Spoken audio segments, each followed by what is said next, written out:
Hello and welcome to the Stream of Chaos. My name is Dave and I will be your keeper of arcane lore for this session called Cthulhu. Today we are resuming our playthrough of The Order of the Stone, a 3-part campaign which you can pick up for yourself over at chaosium.com.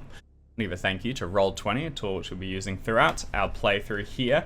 And I also want to say that if you're watching over on the YouTube, we do stream live each Friday over on our Twitch channel. And vice versa, if you're watching on Twitch and you miss a section, it's over on YouTube. And you'll want to come and join us live on Twitch, because we did attempt to stream last week and everything exploded. But you'll never see that on YouTube. So that's a little exclusive. Yay, lucky. All right, we resume our campaign on day 2 in Greyport as our investigators, the intrepid crew of the FV Foggy Sea, made their way to Greyport looking into a murder. A man who was proven to have been on the SS Champagne, that perilous ship that they searched the previous chapter, was found dead in this small, sleepy town. And they want to see if there's something more to do with the cult about it. Seems like a reasonable way to phrase that. We'll hurdle around the table and reintroduce each of our investigators in the context of waking up at the Greyport bed and breakfast where Gail Armand has prepared the breakfast downstairs as you get out of the bed upstairs. We'll begin with Art playing Luce. Hi, I'm Art. I'm playing Luce McAllister, ship's mechanic. Generally taciturn, exceptionally taciturn before having a coffee first thing in the morning, is used to being up quite early, but do not talk to her until she's had a coffee. So Luce is a relatively solidly built person in their, I say probably early to mid 20s. Definitely has the look of someone who does a lot of hard industrial work, has a lot of muscle mass, but not necessarily defined muscle mass, because she also spends a lot of time working on the cold seas. So probably these are not particularly comfortable rooms. They are still relatively small beds, but it feels weird to have so much space to sleep in. There isn't a huge engine taking up most of the room. No. I do think Luce is someone who can pretty much sleep anywhere, but definitely takes a little bit longer than would normally be expected to fall asleep when not on a boat shoved in a tiny bunk down next to a boiler.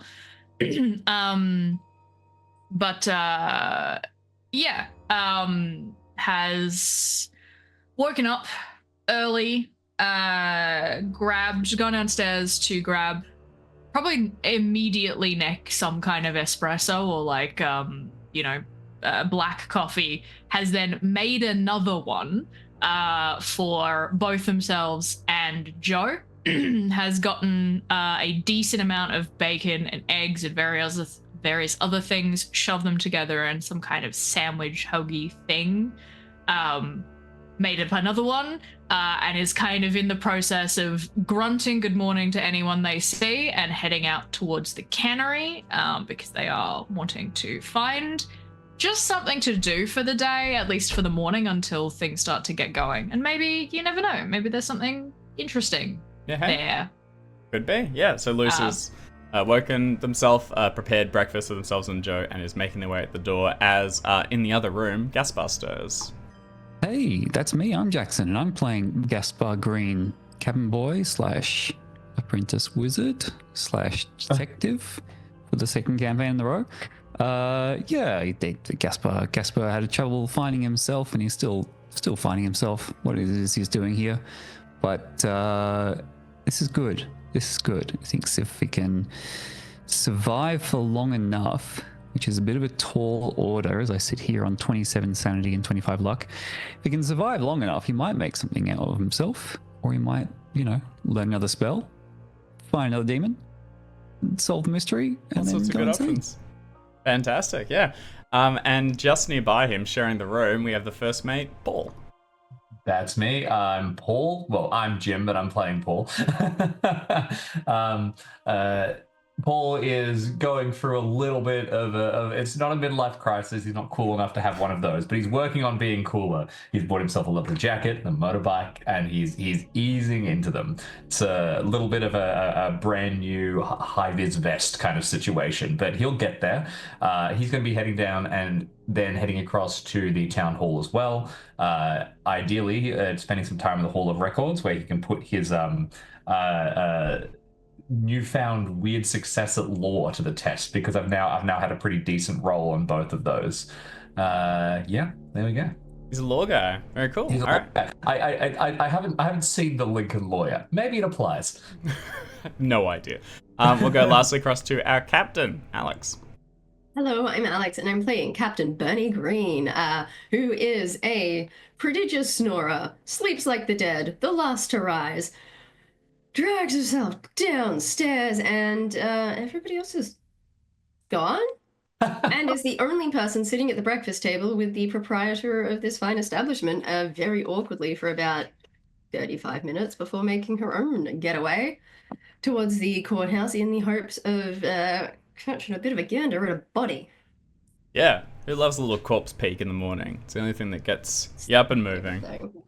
All right, perfect. Well, we'll go around and follow each of our investigators in turn. I think we'll begin with Luce, given you were the first to set off.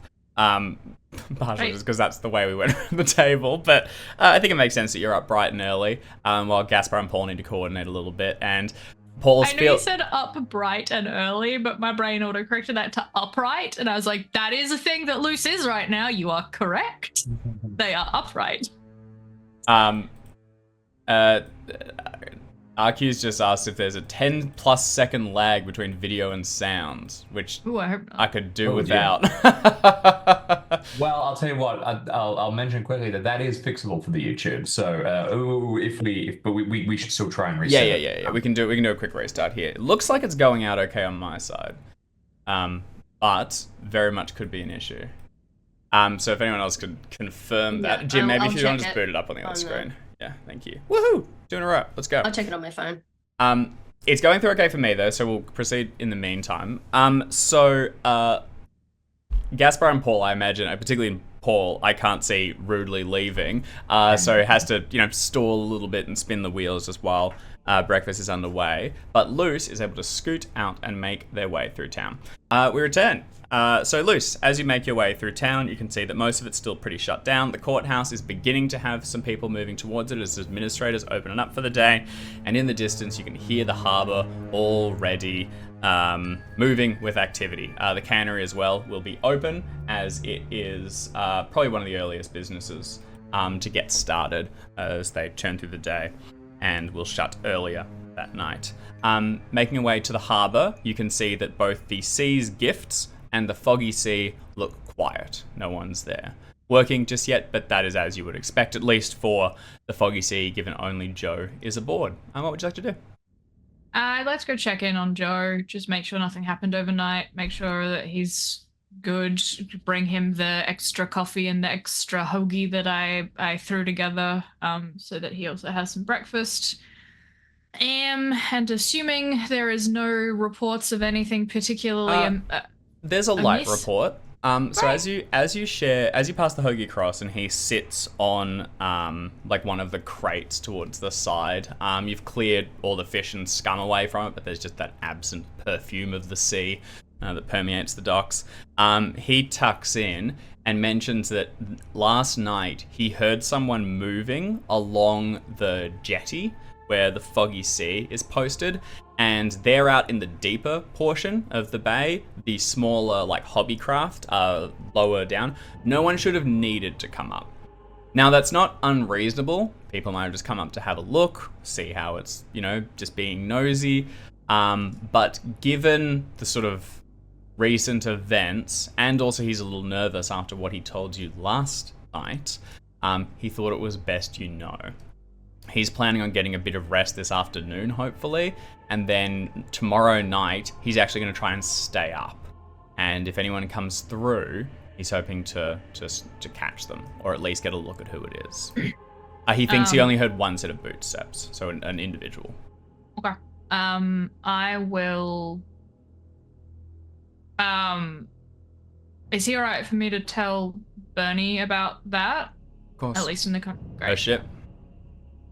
Alright, well, if you'd feel more comfortable getting a kit with someone else aboard just to make sure everything's fine, I'll check back in when I'm headed back, and I can stay on the ship for a couple of hours so you can get a good good rest before staying up.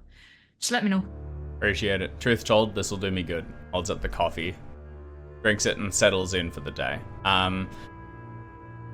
Okay. I've left like my axe and stuff like secured it on the boat, so I will kind of say, if you need it, I've like locked the axe down in the boiler area, and like this is where you can get to it if you need it.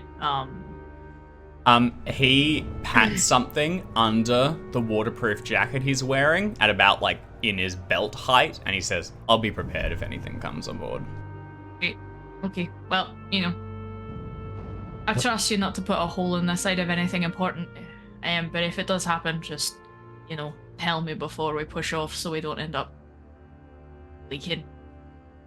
He grunts in affirmation.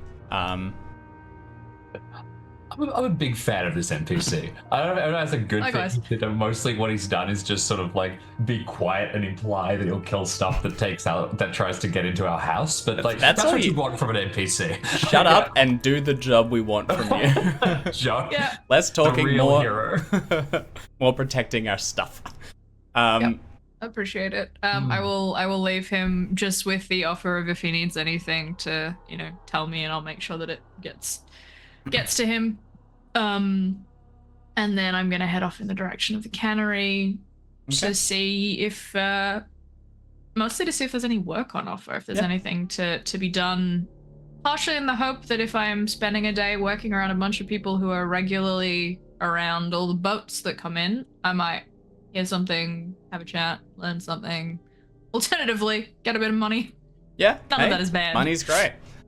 As you're going, you're kind of keeping an eye out in the area. You think that, in theory there's a murderer in town, so good to be awares. You pass the Sea's Gifts, which you'd taken for, dormant. This is a local boat, as in it bases itself out of here, and you know that Hodges, at least, is from this town, Greyport. So it stands to reason they would have lodging in town. Despite that, you can see two men who you quickly recognize as the two people smoking under the trees, watching yourself and Gaspar as he was searching the crime scene. Coming above deck, one's got, like yourself, a mug of coffee, and he's quite a large man in like a flat cap and just with suspenders on, holding his pants up. The other is a younger, skinnier gentleman who, now in full light and clear view, you take for brothers. And the younger has like bedhead like stuck up on one side. They clearly, at least one of them, slept aboard. They're out on another jetty. You'd have to make a pretty big point of approaching them. And they're now just sort of standing up on the ship and just taking an eye of things. They probably spot you as well, just as you go by. There's no hand raise or anything. They just make note of you and then keep sort of scanning the area and then begin to talk amongst themselves. If there's anything even vaguely resembling like eye contact or notice, I might just do one of the, things and then keep it, because more as a, I have seen you for, like, we clocked each other previously. I'm acknowledging that we have clocked each other before, but we have no relationship other than that. But also, I see you see me. I recognize you from the supermarket. Yeah, sure. The younger, skinnier one ignores you.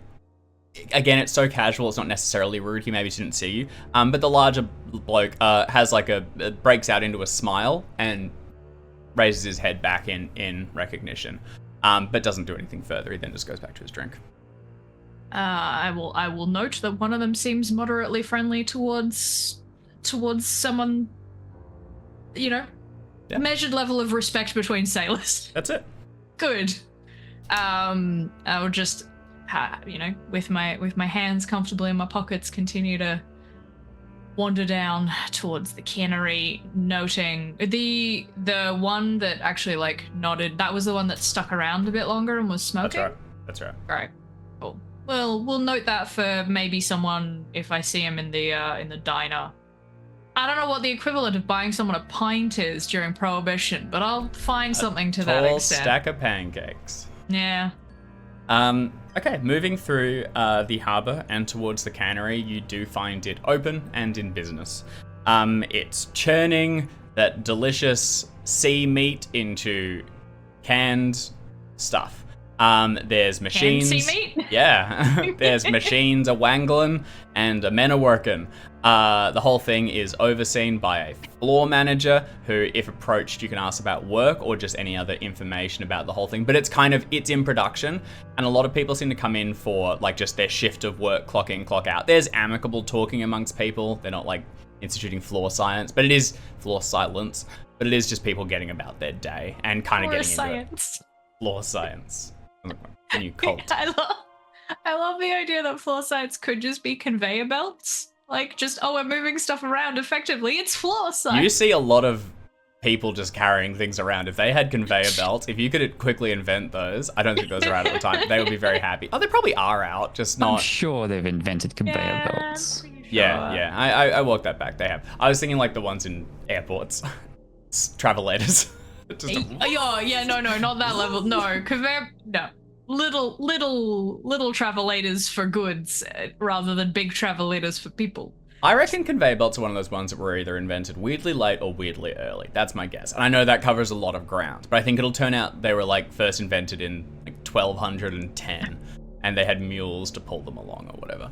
Yeah. Well, technically they had like the Egyptians had we pull large blocks of stone by moving like round logs in the travelator. So technically not a conveyor belt, but not a conveyor belt. Jason. It's a researchable tech in Victoria 3. So it which goes up to like 36. So nominally I guess like achievable within the time period. Okay, we'll take that.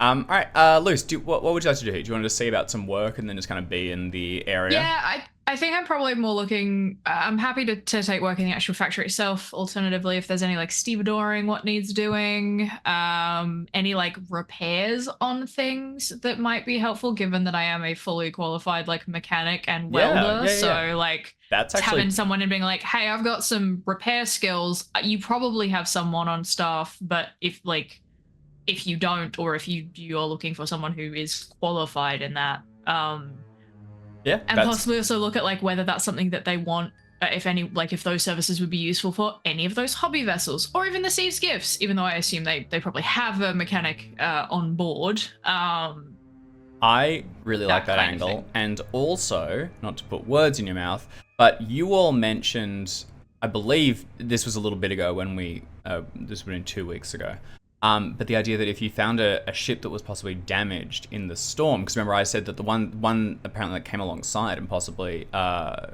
like to the SS Champagne, but it would have been pretty badly damaged, and that in theory ruled out the Sea's Gifts. Under this guise, you could go about offering repair work and see if any of these ships fit that criteria, if that's something that you're interested in. Yeah, I think I'll start in the cannery to like kind of throw people off the scent of I'm just trying to look at ships and like at boats, and start with the, hey, if you have any machines that need repairing or anything, and then let that filter that like there is a mechanic / welder in town looking for work, and maybe it'll be over the course of the day, maybe over the course over like the next couple days, but kind of get that ball rolling.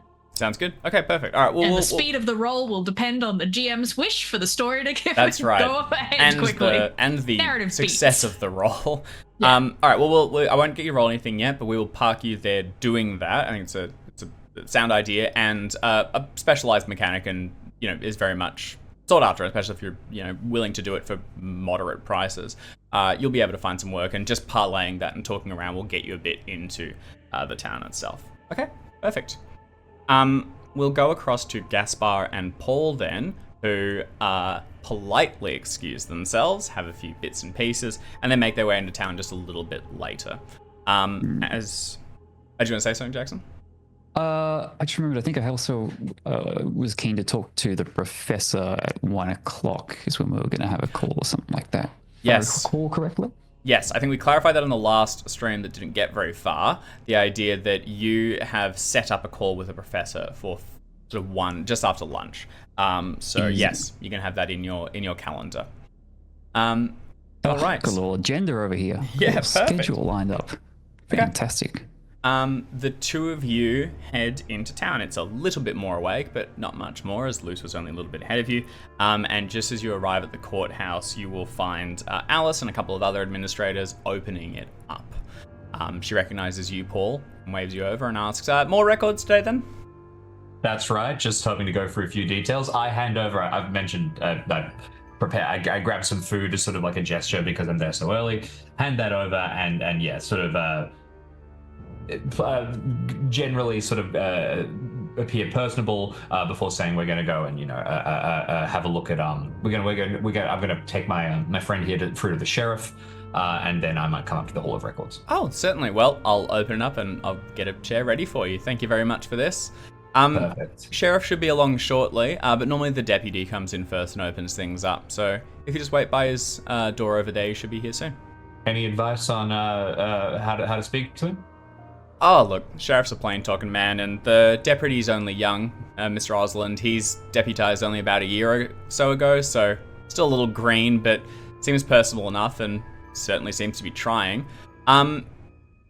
You could give me a psychology or another sort of social role here to push any further, but otherwise she gives you a fairly safe response. I'll give a psychology with the understanding that I'm probably going to fail this. Yeah. But, let's go for it. Yeah, just a fail. So I take it at face value, and I'll intend to go back to the hall. You kind of recognize that it's pretty plain. Like, she hasn't given you much detail on anything. Actually, the young one's a bit green. You'll get the names. The sheriff is Sheriff Ethan Barrett. He was mentioned in the article that you got, the murder. The deputy is Jerry Osland. It's probably not how that name's pronounced, but we're going with it. And he was not mentioned in it. But you'll know how to call him, refer to him, whatever. Okay, the two of you are directed in and sit down on a small, rather uncomfortable wooden bench and watch the administrative powerhouse of the city of Greyport flow in. It's slow, it's feeble, it's not particularly impressive, but flow in it does, and eventually you see a young man making his way through the absence of a crowd. He's got a coffee of his own, he's got a sort of pile of what look like papers, and he has a holstered gun on his right side hip. He is moving towards you and the door behind it, but when sort of like moving to get a set of keys from his pocket, and when he sees you, he'll stop and say, "Morning, can I help you?" Morning, deputy. Sorry to get you so early in the day. Listen, we were just hoping to have a quick chat. Is my friend Gaspar here, and I try to be as personable as possible and set things off in a good tone. I'm have the intention that I'm going to step away, but okay. Charming guy. I got points in it. You have to honor it. I'm love-bombing everyone. Yeah, he'll say, pleased to meet you both. Deputy Osland. He'll sort of juggle things around to shake your hands. And you can see he's clearly got his hands a bit full with this and getting the keys out and everything. Paul, do you want to give us a charm check just to set things to rights and then you can make your exit? Let's go. If I oh, not a fumble. Okay. So I don't knock into him and we fall and drop everything, but nor do we do the thing and then share a kiss. Yeah. How unfortunate. You shake his hands and he holds it for a moment looking at you, and before you go, he's just going to say, "New in town, are you?" Well, we're just passing through, sailing folk. Funny timing. We had some strangers coming through not too recently, and there's a body on our hands now, and he taps one of the folders on the top. Well, that's what we were here to ask you about. As it happens, we got a professional connection, I guess you could say, to and his name was just here in front of me. Marco Torres. Carlos Torres, yes, Marco Torres. And we've got some people who are interested in knowing a bit more about what happened. So we were hoping we could just, intrude a little bit on your time. And not at all. Listen, why don't two of you gentlemen come in with me and let's have a little talk. He manages to hoist the papers on his hip, get the key into the door, and unlock it, pushing it through. He flicks the light on, and you see a small, pretty sparse office accommodating the sheriff, the deputy, and what they probably at one point had an assistant or something, but that desk has been cleared and is now just got like a couple of coffee cups beginning to be stacked on it. Through towards the back, there is a jail cell which could hold someone temporarily, but not really set up for major things. And through towards the other side, you see a door that leads to the morgue, which you can see written mortuary in frosted glass. This looks like a lighter door. Based on the arrangement of the building, there's probably a front exit around the side. This is a different way that they can get down towards it. He puts the papers all down on the sheriff's desk, not his own, hangs up his jacket, closes the door behind him, and doesn't change. It's not like they'd have like an open sign on it, so I guess just leaves it there. He'll walk you towards this. It's not like an interrogation room so much. I guess he'll just ask you to sit in front of his own desk as you have a chat. Actually, can I make you a coffee or anything? Just egg, but thank you. Okay, sure. Well, he'll make one for yourself, Gaspar, and I could use one as well. Why don't you tell me more about this professional connection you have? I start kind of looking to Gaspar to lead here, but in the absence of you speaking up, I just... Oh no. And that'll be your first mistake. Okay. I don't know what I'm doing, but I'll figure it out. Yeah, have a whack. Well, we see, we were the ones. I think the sheriff's okay to know this. We were the ones sent to take a look for any survivors in the SS Champagne, and well, we didn't find too many, but it seems one made his way here. So, guess we were just wondering about what you found about his movements before he got here, where he might have come in from, what he might have been doing in town. Now, your professional connection to this gentleman is you were the folks that were sent out to that ship?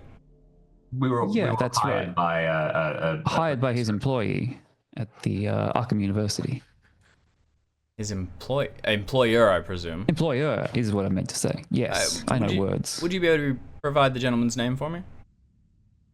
Dr. Abram Bethnell, well, if you're forgetting Jackson. Oh no, I'm not. I wasn't. Okay, all right. I was going to be coy. Well, it was, as I said, just a dig team of the Arkham University. We can find out who the best point of contact is for you. Oh well, given they were your employer too, I'm sure you. Let's keep this conversational. I'm just asking for a name is all. Someone I can follow up with. We're going to have a call with them later today, and we'll get you the best name to follow up with. I guess I'm not too sure as I sit here right now.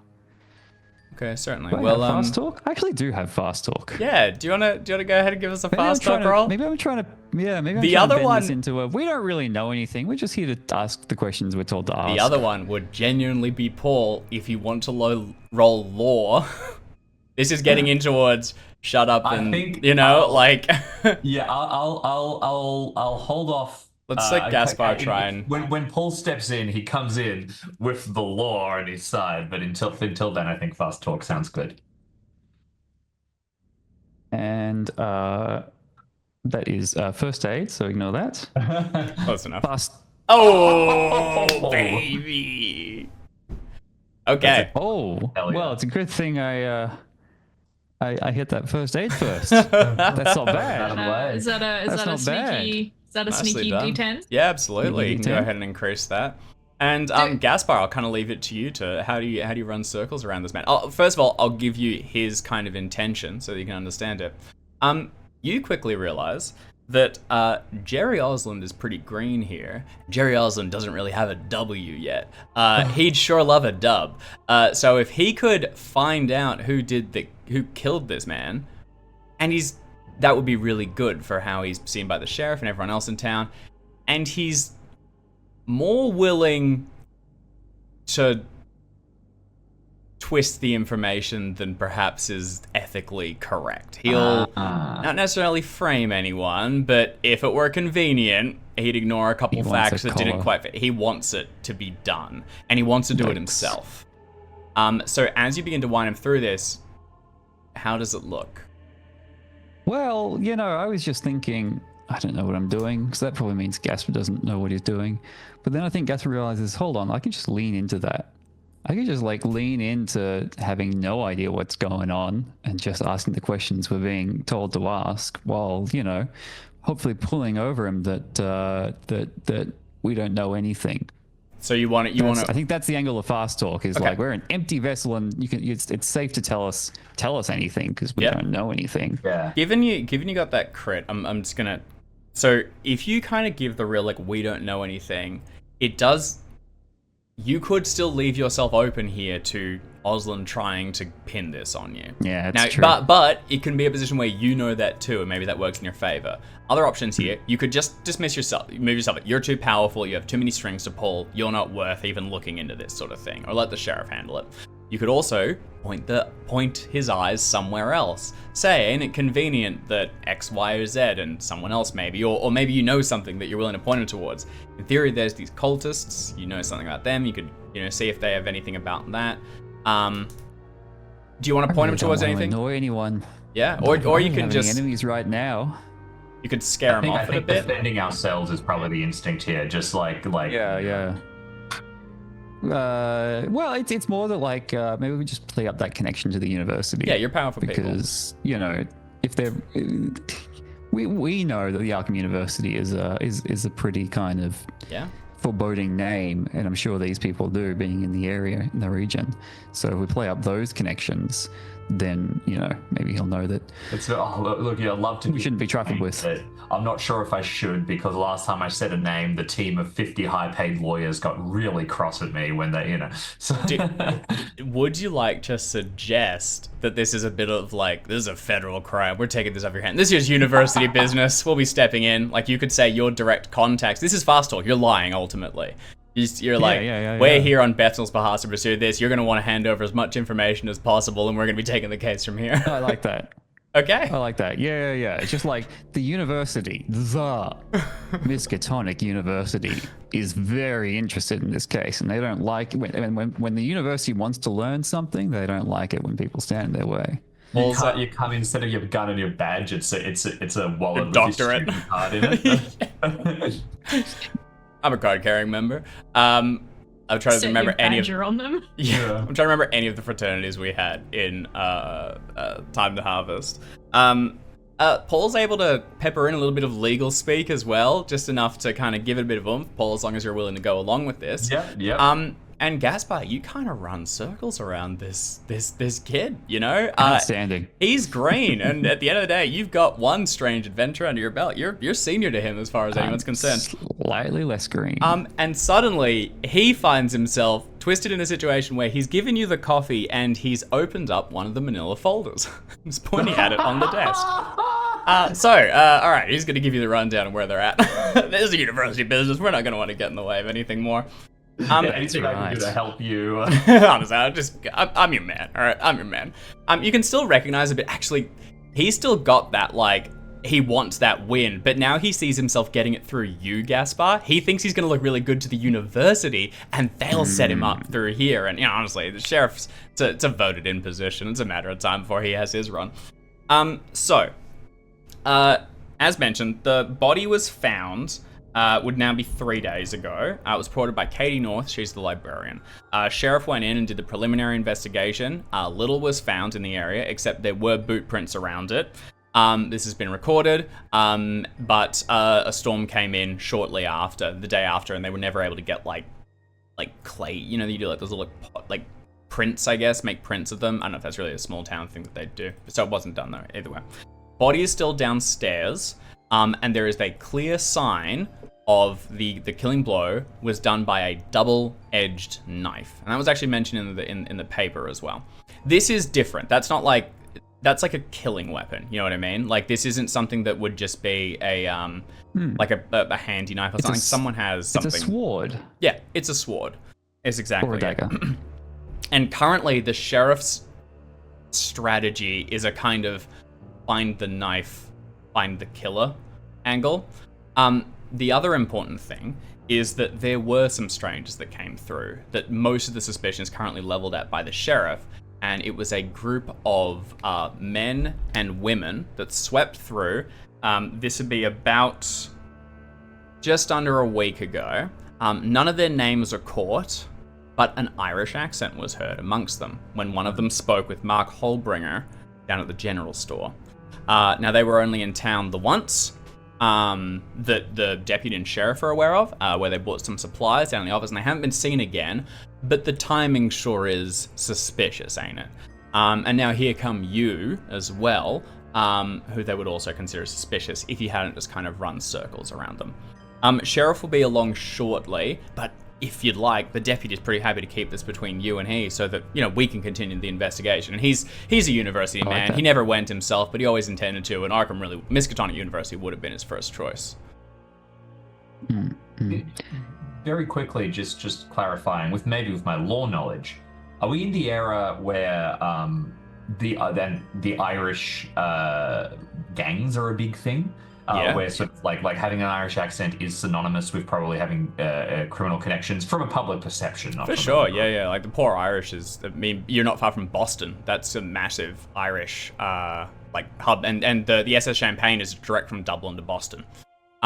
Where you guys are, genuinely, also along the docks, you probably work with quite a lot of Irish men and women. So yeah, there's definitely a stereotype that follows it a bit. The other one that obviously. Yeah, the other one that obviously comes to mind is the woman that you met on the ship on the SS Champagne. I was just about to ask, can I get a description of that woman? Doesn't match Jane, aka Michelle. Unfortunately, this is all second-hand information, third-hand by this point. The sheriff interviewed Mark Holbringer, the general sergeant, and he said the only fellow that spoke with him was a young man, red-haired and Irish accent. But yeah. That's interesting. And what about Mr. Torres himself? Was he seen in town beforehand? Was he doing anything? He wasn't. No. We don't know why he was only identified because of the ID that he had on him. He had his driver's license or equivalent. He was identified posthumously. No one in town saw him or spoke to him before he turned up dead. Not as per the investigation that was held recently. No. This might have been something that was just a little I remember there was something where you changed. We found a badge with an ID on it in one of the rooms on the SS Champagne, and I think that you gave us the wrong name and changed it. I can't remember if I'm remembering the correct or incorrect version. Did we find a Marco Torres ID on the ship as well? Because it's just if we're finding multiple IDs. No. I don't believe you found ID. You found the record of people that were aboard. And presumably, he was definitely in Dublin. And there's the stamp of him getting on the ship and probably a confirmation and things that he did board. Sure. And then you had that sign of where the scuffle happened, where there were gunshots and things. Remember the two of you found the room? It looked as though people had gone out the window. And that was Dr. Sebastian and his team, presumably. So it looks as though, some of them at least made it to shore. Okay. All right. Well, let's. Put us on the right track. Okay. The gang you mentioned, the suspicious folks, they came and left by sea. Not that I'm aware of. No, we don't have their in and out, but there were no large boats coming in, and this ain't exactly a cruise hub. Most likely they came in by car. What about on the day of the murder? Maybe when the victim showed up, were there any particular boats come in? I guess we could ask the harbor master about that. You can speak with the harbor master. First question, the current investigation, none have been revealed. No. Harbor Master had nothing suspicious coming in. Actually, they would have done this, so they can just tell you it. They spoke with Gail Armand at the bed and breakfast, and this party did stay there for 2 days. It's all her. She's not. The last. If you have more questions, Gaspar, I think I'm slowly running out. Help me out here. And I know. You're also, I think, the sheriff's gonna be here soon as well. So it's and if you want to keep this, we can get this why win. Don't you show us the body, which is presumably in another room? Great idea. And I think Bernie wanted to look at that too, potentially. I can actually. Bernie probably arrives shortly, so why don't we leave you there with that intention, and I'll just check in with Bernie and her Yeah. Bernie breakfast. Bernie runs into the sheriff. The sheriff goes down the body. Possibly. Quite possibly. So jumping back in time briefly to yourself, Alex, as everyone else races rudely out of the room, you sit down at Gail Armand's breakfast buffet, and she will talk with you as you eat. She just asks a bit more about your work, leaves several very thinly veiled remarks about your companions who just left and how early she got up, and that this coffee's really all that she's, it's just keep, it's just enough to keep me up and moving. I hope I'll have an early night. You're not going to be out late again, are you? Couldn't possibly say. And it just washes over Bernie like a gentle rolling sea. She remains unflappable. As Gale continues to talk, and you just take it in kind of in one ear out the other, listening for anything critical. You get the impression that Gale, Calculating. yeah, you get the impression that Gale really does know just about everyone in this town. She's born and raised. Her husband was here, was born and raised here before he passed. She has a couple kids that are in town. Actually has grandkids now, although she hopes she can see them again soon. One of them moved away to Boston, be Boston recently and stuff, so she asked a bit about that and the area. She really has she has a biased but complete view of the area. So she knows anyone if you want insight into them. Okay. Although all of that colored through the lens of this is a nice place and bad things don't really happen here. Yeah. And certainly unlikely to happen again. She can't reiterate enough. Yes. Well, bad things, are one thing, but every town has their idiosyncrasies, and I'm sure there's lots of things that go on here that, outsiders just don't understand, I mean, it's the same on a ship, right? You get a small community, whether it's a crew or a town of people, and you develop your own ways of living, and then the outsiders who you inevitably have to deal with, whether they're temporary hands or visitors fly in and misunderstand things, disappear again, and it's just frustrating, isn't it? Oh, well, certainly. I mean, I'm constantly seeing all sorts coming through here. They stay for just a night or two, and then off they go again. And, this ain't exactly a tourist hub, so most people coming through, they're just looking for work, or they're people on the ships that I host. Polite enough, but fairly plain folk, and they're up in the morning and back on their way. And it's nice to have someone that stays and talks a little and, gets a feel for the area. It's nice that you're looking into it. I appreciate that. Nice that you're getting a feel for the area, certainly. Yeah. Well, that's the world moves along. We fisher folk, we simple folk, we have to keep our own close. We have to look out for each other, And tell me, you mentioned you're from Boston, and I mentioned my Lizzie's out there now. And what about here? Have you ever heard of Greyport before? You know anyone around here? I've heard of it. Absolutely. Stopped in before. Also done that. Don't really know anyone. As you said, fisher folk, we tend to come in, do business. Sure. Well, I mean, hopefully you make some friends. That's right. I think that's sweet enough. She'll cheers you and refill her orange juice. All right. Is there anything you want to speak to her about, or do you just kind of keep up appearances and then dip? You do get the impression that most people would come through here, so anyone staying would stay here. But apart from that, it'd just be if you want to get clarification on any of the folks that you've met or anything like that. Yeah, I suppose it's more, she's very adamant that bad things don't happen here, but I guess I wouldn't mind going fishing to see if there are any weird things that happen here, or things that outsiders misunderstand and perceive as weird. Yeah. Do you want to go ahead do you have a social role that might apply here? Charm or fast talk are probably my preferences. But, that's good. I have an okay fast talk. Okay. Not great. Not like my grandson, but I'm okay. Apple tree. I am not that great. Yeah, okay. Not this early in the morning, so. Yeah, not before the third coffee. She... Not unsure, anyway. She, kind of gives you a bit of yes, of course there are, but won't go into details. You don't get the impression that it's anything You know, you just don't get you don't get much of an Culty. impression at all. Yeah, you're just not sure. She says yes, like of course there's things that happen and the sheriff has to deal with it, but we like to resolve it inside. She's clearly not stoked about the media attention that the Gazette has done. It's definitely painting, like what little business they got coming through Greyport will probably fade because of that. And it also just has like, it's put time pressure on it and the sheriff's working on it. Like, do we really need journos like down their throat? Not that you can see any presence of there's journos down literally anyone's nobody throat, around, but like, okay. whatever. Yeah. Yeah. Cool. Yeah.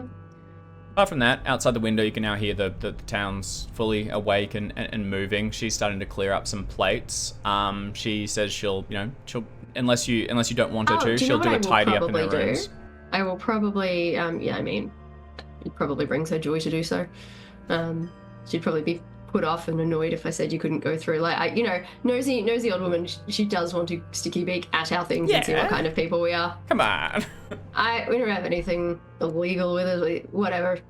It's going to make her happy. And she's the proprietor of where we're staying. What I might do, my though... cigarettes, if any of them are missing. Exactly. What I might do, though, is if she knows the sheriff, ask if she knows the sheriff particularly well. I was thinking of,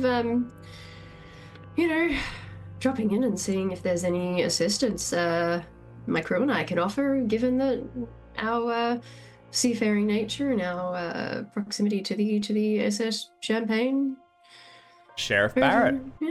Certainly. Do you know him particularly well? Oh, closely. He's a good fella. He's been sheriff for quite a few years now, as his father was before him, and I know his mother very well.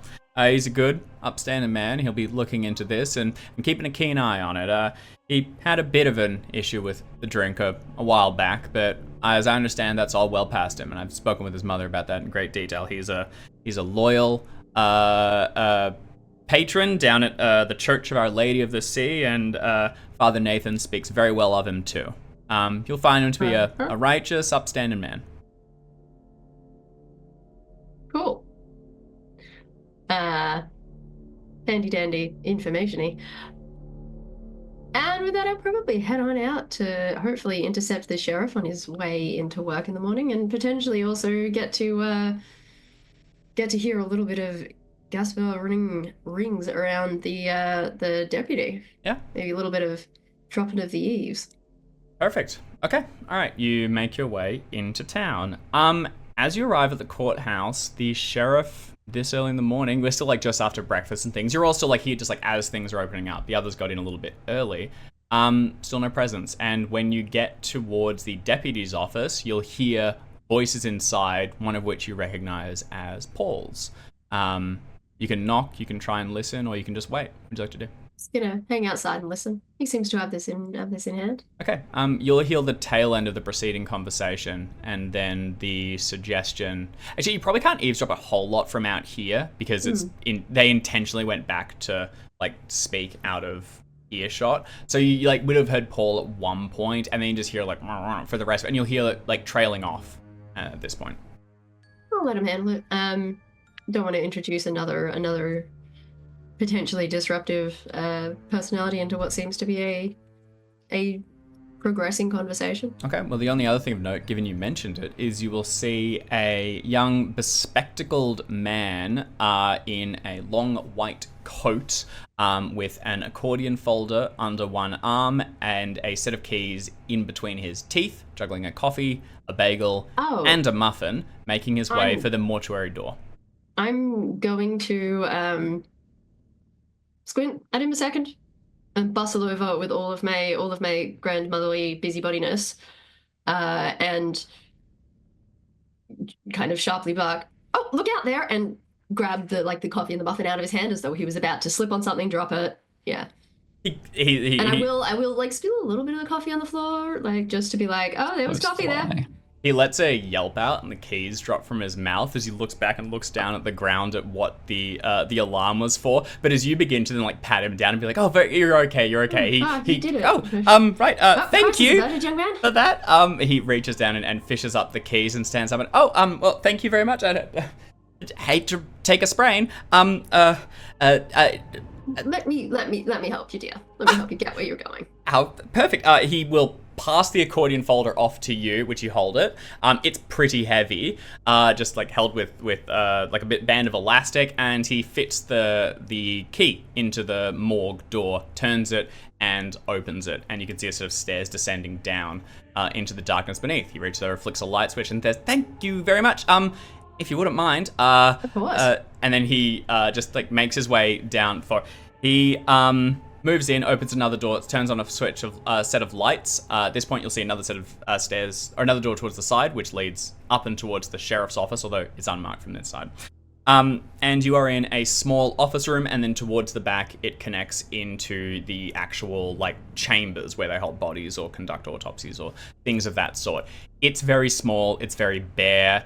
They've not kitted out. It's got like a single metal cabinet for records. They haven't really needed to go much beyond that. His own desk is off in the corner, and he sort of stands there and like slaps his legs a little awkwardly. He makes no effort to introduce himself, ask you to leave, ask you to stay. He just looks kind of like, I will extend a hand, introduce myself. Bernie Green, Captain. Oh gosh. Captain Please. of the Foggy Seas. pleased to meet you. You are? I am Martin. I'm the clerk here. I help to run things. Just keep an eye on things. I'm pretty integral as far as these things go. Thanks very much for just for Of course. everything, I suppose. Thank you for your Able fishing. to catch the sheriff. My crew and I, we were, this business that you're having to deal with at the moment, Oh, I didn't we realize. were pretty close to some preceding events, and I think it's worthwhile for us to have a chat to the sheriff and the coroner about this. Actually, I had a meeting with the coroner this morning. I hope I haven't missed him heading down to see the body. No, well, if you have a meeting, I will have had it recorded. Just a casual. Oh, We only arrived at the end of the day yesterday. just a casual meeting, just a Casually organized.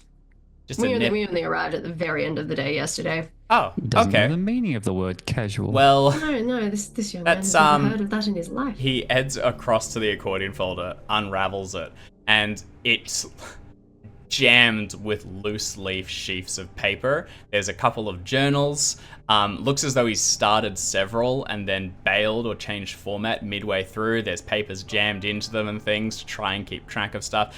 He holds out one and and gets another one out, flips to the back where he started writing in this one, and thumbs through it until he finds a big one where in like huge block print he's put like meetings, and then immediately botched the formatting on the first one, crossed it out, tried again, and those are the only records in it. And that one's with the sheriff, it would be.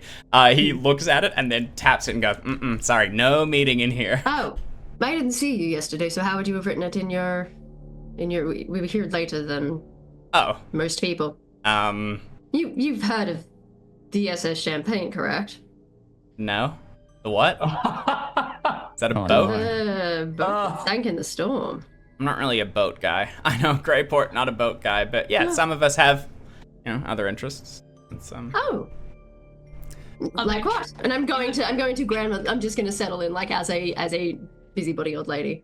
Please tell me it's trains. yeah, he strikes. That The trains guy. That tracks. There's no trains here though, so it's a really bad choice. That's his dream He though. could be automobiles. He could be automobiles working his way be a up. car guy. I think, yeah, he's a Yeah, car it could be guy. like a car guy in the way that like I'm sure like a car guy in the way that there are some people who are way too interested in new technology in a way that is A unfair. car guy in the way that a car guy is a car guy. I think Martin the clerk picks up and drops hobbies constantly. I think his latest thing is trains. There are no trains here, so he spends a lot of time at the library looking, researching such things, but once he loses interest, he'll just go on to a different hobby.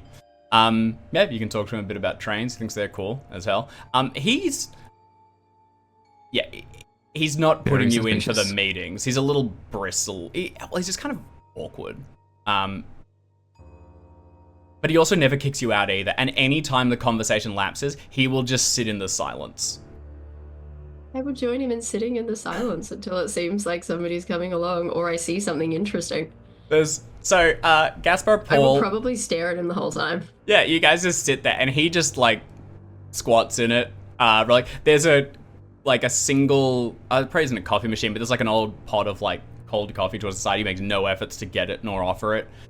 It doesn't seem to be hostile. It just seems to be where he is. Especially awkward. Yeah, that's just where he's at right now. And he seems comfortable enough in that. His journals is there. He makes no effort to try and hide them, any private documents. You just sit across from him and you both wait for a while. Yeah, just probably having a look at what else is in the room and... Yeah.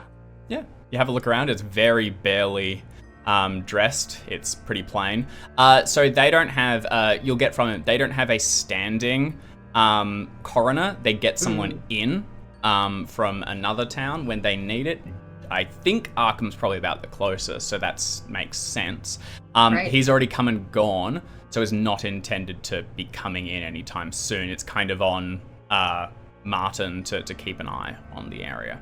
And basically, but the body is still inside. After, just basically while sitting in silence, Gaspar, Paul, and the deputy, you will make your way down the stairs and open it to find, to your somewhat surprise, Bernie is just sitting there, as is this other gentleman. As you come in, Bernie turns around and waves. Martin just continues to sit, and the deputy pretty much just ignores him and heads towards the door in the back, which leads towards the actual autopsy room. And I'm just looking at meeting. Oh, he looks to the two of you. Okay, you'd be the Captain Green then. That's me. Pleased to meet you. I'm Deputy Osland. I'm helping out your men here, and university business. Of course, I'm aware. All right. I'm very much aware. Thank you for your hospitality, Martin. Martin turns up and says, "What hospitality?" As Good lad. Osland gets his keys in the door and just says, "Ignore him." Opens it up and will usher the three of you into the next room. He says, "We're not going to have long here. Sheriff will be back soon." Not that any of this is, just in the nature of, keeping this between us. Why don't you have a look here, and I'll head upstairs and I'll come back in a minute and let you back out. Thanks. Appreciate it. Great. There is okay. He heads back out. You hear the door close, no keys or anything. He says something to Martin, which is ignored, and then he goes upstairs. You are in a small, quite cold room, well underground. There is a steel table in the center. Towards the back, you can see a row of those things, body bookshelf, where they can put them in and out. Yeah. And in the center, there's a steel table with a corpse under a white sheet. Storage? Yeah, that's mortuary drawers, I think, are the technical term. Body bookshelf is what they call it in the biz. All right, I'm using slang. Wardrobe. What's the plan here? More of a closet than a bookshelf, because they're in you close the door. You spend 6 years in the trade, and you can tell me what they're called. All right, it's a cadaver armoire. Cadaver armoire. Funny. All right. What would the three of you like to do? It's my corpse covered. Yeah, that's. Yeah, let's get the. We'll just do preliminary on the body. Okay. All right. Who wants to do it? Who's feeling corpsey? You're right. Okay. All right. Yep. Bernie volunteered. Is anyone uncomfortable? Yeah. Do anyone think their character is uncomfortable around a cadaver? You saw some really heinous shit on the champagne, but this is different. This is like a clinical setting. Be happy to stand back and watch what happens first. Okay. Just like previously, I don't know if I'm uncomfortable or not. This is the first time. Let's find out together. Okay. Yeah, that's right. Woohoo. That sounds like a test of 25 sanity to me. It does. Yeah. Feeling shaky. Bernie steps forward, pulls the cloth back, and reveals a body. Marco Torres was sort of tan-skinned, quite stocky. This is not one of the students. He was one of the laborers on Dr. Sebastian's crew. He had dark hair, which was probably neatly combed at the time, but is now quite messily, sort of like arranged around his head, and looks to have grown a little bit longer than you would consider professional or stylish. He also has just the beginnings of stubble coming in across his chin. You can see that his eyes are open, and although cloudy, they are unfocused, looking towards the ceiling. Underneath his nails, you can see there is a bit of dirt and debris. One of them has been cleaned, possibly as part of the investigation, where elements were removed to try and look closer at what they might contain. You can also see quite a number of healed wounds in different stages.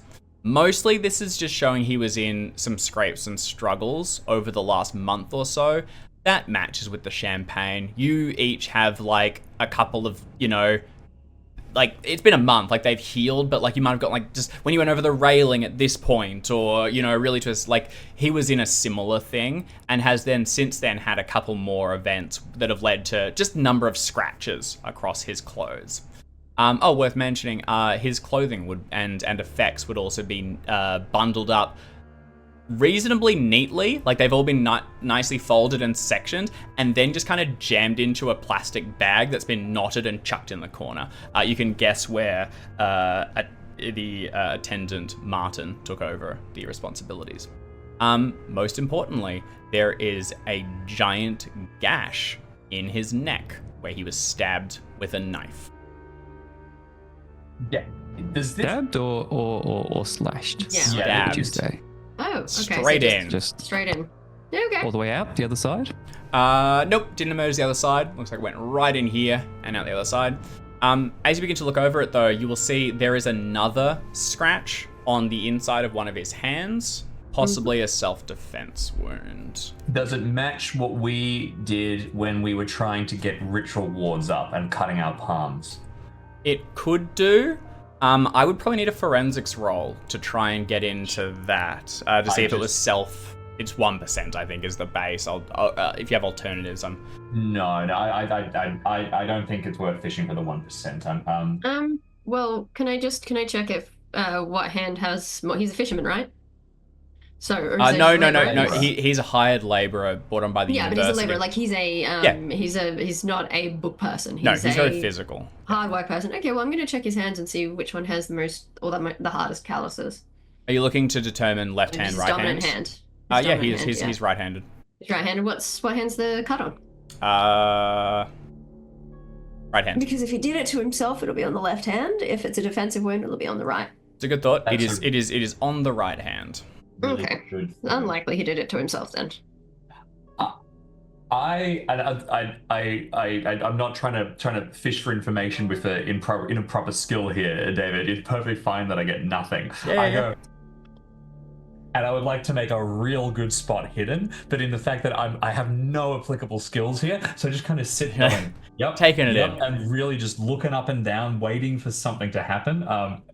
Can I make a spot hidden? Just unless it's funny? Sure, yeah, go for it. I won't necessarily give you anything. No, that's totally. I made with that expectation. Do you want to go through his effects? Does someone want to go through those? Yeah, I had the same thought. I thought Gaspar might be good at going through his effects because he's got the preliminary wizardry. That's what I'm thinking. I'm actually looking over the spell I've got and the journal entries to see if there's like anything that I would recognize as him being involved in one of the rituals that we've learned about. Either the summoning ritual or the protecting ritual. The protecting spell has like, you got to draw something with chalk or blood or paint. Yeah, and there's no signs of like tattoos or scars on him or anything of that happening. But chalk or paint could be interesting. The body has not been... body probably has been photographed and cleaned more or less at this point, which is inconsistent with what I just said about the nails, but, the only thing I can think of, and I think this is in the domain of a forensics role, is does the wound look obligingly placed? Because, if we're talking about rituals and stuff... Yeah, it wasn't just a lunge. Version where he could have, sacrificed me to power the whatever. Whereas if it was That'd be like a slash, not a... Yeah, there's a few points here. So that was a spot hidden roll for looking closer. I could also see fighting brawl for if I was in a scuffle, where would I take it? And trying to read that. Someone's to do that. Otherwise, Gaspar, were you going to go through the effects? I'd be very pleased to. Okay. Bernie, do you want to try look closer at the body, or You're a happy? boxer? Yeah, No, I you might aren't. Sorry, just you've keep been looking taught at the... boxing recently. That's I right. kind of, yeah. Based on how the Luce has fighter. taught you, Luce Yeah. has taught me after jumping on somebody's back and kind of gouging out their eyes. That was heaps of fun. The little old lady can now throw a fairly impressive haymaker. Yeah. Um, you could try Well, no, fighting we brawl to see if you can it's not a bad determine if idea. this was done in. It's probably going to be a hard success, just by the way. This is a bit of a niche application of Yeah. the skill. let's see. Can I just use like a spot hidden? I've No, also got probably not for determining this Yeah, all right. particular Why thing. the heck not? Why the heck Give is her a not? whirl. Hmm. Yeah, hard No, to it's not tell. really good. I'm not Like gonna like this you one. said, Yeah. it feels a little strangely paced for a sacrifice. This would not have been a pleasant death. No. But they really are. That's the nature of sacrifice. So Look, realistically, given that this guy was a labourer on the SS Champagne, and we know exactly the flavour of weird shit that went down on the SS Champagne, my money is on he had something with him, or somebody thought he had something with him, and they ganked him for it. Basically, it would be nice to know if he still had it on him, if he hid it on himself well enough for it to not be stolen, or if he had some information on him. That would be great. Otherwise, yeah, I was just looking at the body to make sure that there wasn't any overt, like, hey, somebody's carved some heckin' symbols into this dude's Yeah. torso, like some real weird There's shit. nothing It over doesn't there. count the obvious kind of, yeah. Yeah, that's right. Yeah, I'm gonna I might just like check his eyes, his gums, his fingernails. Being on a ship for a very long time, there are certain ailments and yeah, people die in all sorts of fun ways out on the sea.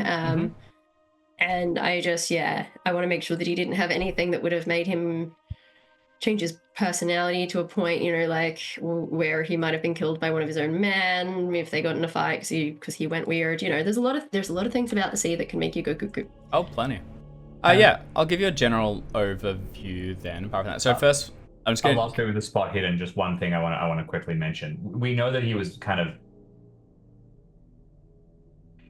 in a field, which I know he's been cleaned to a certain extent, but there's stuff under his nails.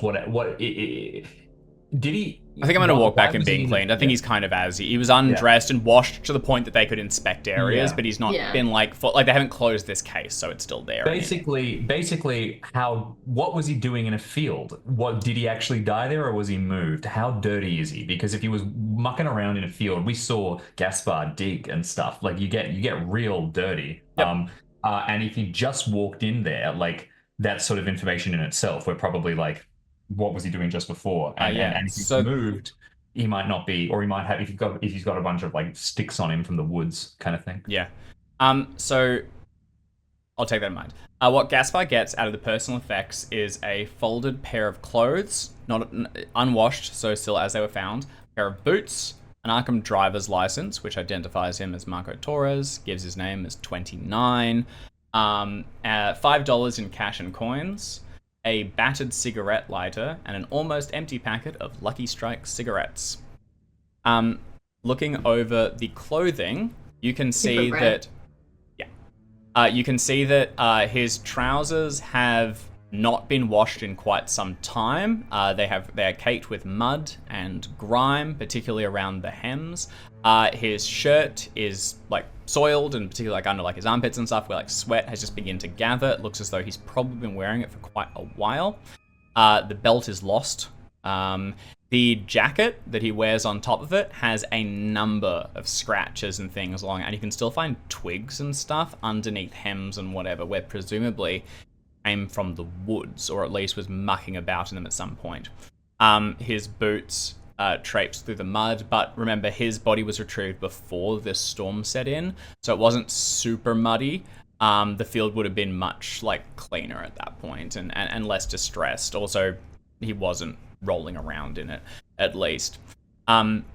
You will also notice, as an exception to mud and everything out, in the boots, like along the, like over the lip of the, what's the base of the boot? Like the rubber bit, the sole, I guess, like there's like a hemline where it connects it. There's quite a few grits of sand and stuff, which is inconsistent with this exact area.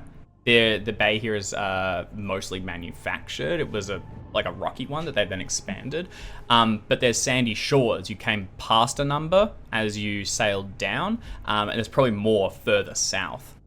So they'd be around certainly, but it appears at some point he was on a beach. Hard to get exact timings with the information that you know. Apart from that, that's pretty much everything you'll see from here. And upstairs, the deputy does not return, but you can, when one of you goes to open the door and check, you will see Martin still seated at his desk, and conversation happening from the sheriff's office. It appears the sheriff has entered, so the deputy may not return. What would just the three of you like to do? Well, we've gotten this far without the sheriff knowing that we're here, which is probably a good thing. I'm inclined to.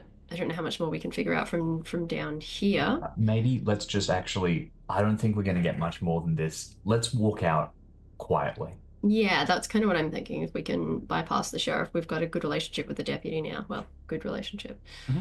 A helpful relationship with the deputy now.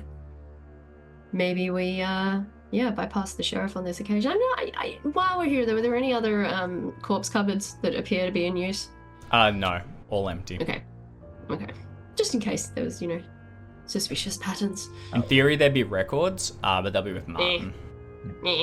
Let's get out of here. I'll head back up into the Hall of Records. Maybe the two of you head over to the library, and otherwise the woods, or speaking to I'll talk to Professor Bethnal at some point. Yeah. It's getting towards lunchtime.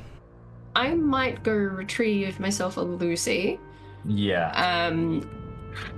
And the sandy clothes are an interesting one. I'm kind of interested in potentially exploring some of those beaches. It's not a big town, and you're pretty close to the harbour. If you all want to just leave, we'll quickly have Luce Roller make a test to see how your repairs went, and then we can reconvene everyone and you can make a decision on the next steps, if that works. Yep, that sounds good. Get Luce out of the naughty corner. Yeah. All right, bring Luce back onto the main stage.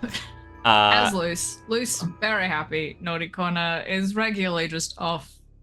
When they're not on the boat, they're usually probably fighting someone or at a pub.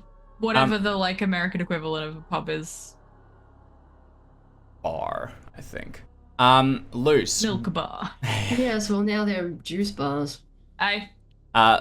Luce, would you like to make a mechanical repair roll kind of in place in lieu of traditional investigation and charm? This is kind of just you trading off your expertise to see if you can find information relevant to that pursuit.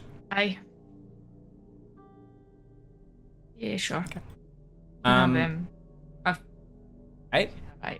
I'll take it. I think I have the highest of everyone, and it feels. I think that the amount of luck I have is low. No. But it's 60. Oh, come on. Excessive. I think I can afford. Oh, come on.